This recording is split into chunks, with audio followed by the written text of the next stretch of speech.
আসসালামু আলাইকুম প্রিয় ভিউয়ার্স, সবাই কেমন আছেন? আশা করি সবাই ভালো আছেন। চলে আসছে ব্রাহ্মণবাড়িয়া রেল স্টেশন। এখন ভোর 5টা, তিতাসে ঢাকা যাবো তাই চলে আসছে আজকে।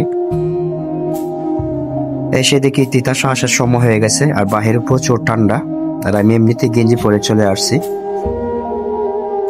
ব্রাহ্মণবাড়িয়া থেকে আশাগঞ্জ আসার পরে ট্রেনটি নষ্ট হয়ে যায়।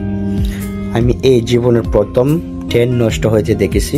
অনেক সময় শুনছি নষ্ট হয়েছে, কিন্তু আমার যাত্রা ভ্রমণের সময় এই মাত্র নষ্ট হলো। অনেক মানুষ দাঁড়িয়ে আছে তাই আমিও দাঁড়িয়ে দেখতেছি এখন কি করা যায়। তারপরে আবার তিতাসটি চালু হলো, কিন্তু ব্যাগে সামনের দিকে যাচ্ছে না, পেছনের দিকে যাচ্ছে আবার তালসরের দিকে। আর প্রচন্ড ঠান্ডা আর হালকা কুয়াশা জমেছিল, যেন অনেক ভালো লাগতেছে আমার। কিন্তু দুঃখের বিষয় হলো ট্রেনটি সামনের দিকে কোনো যাচ্ছে না, সব পিছন দিকে যাচ্ছে। কিছু করার নাই, আশুগঞ্জ যাওয়ার আগে সবাই নেমে গেছে, এখন এই ট্রেন আর যাবে না তাই আমিও নেমে পড়ছি। হেঁটে যেতে হবে আশুগঞ্জ তালসর থেকে। আর সকালে অনেক ঠান্ডা,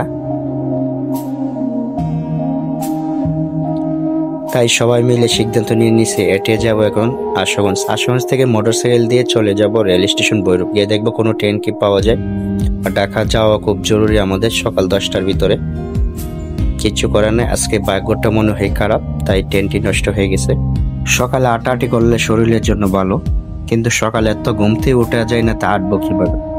আজকে ট্রেন নষ্ট হওয়াতে তাই হেঁটে যাচ্ছে আশুগঞ্জ। চারদিকে ছিল সবুজের ঘেরা। আমার বড় বউয়ের পরনে ছিল গেঞ্জি, তাই ঠান্ডা লাগতেছে। চলে আসছে এখন ব্রিজটা পের হইলেই আশুগঞ্জ। কিন্তু অনেক ভয়ঙ্কর ব্যাপার হলো, ব্রিজটা পার হচ্ছে আর চিন্তা করতেছে এখন যদি ট্রেন আসা পড়ে তাহলে শেষ। এই সময়টা অনেক ঝুঁকি। যাই হোক, সবাই একে একে পের হচ্ছে। দেখেন এক ভাইয়ের মুখে অনেক সুন্দর একটা হাসি।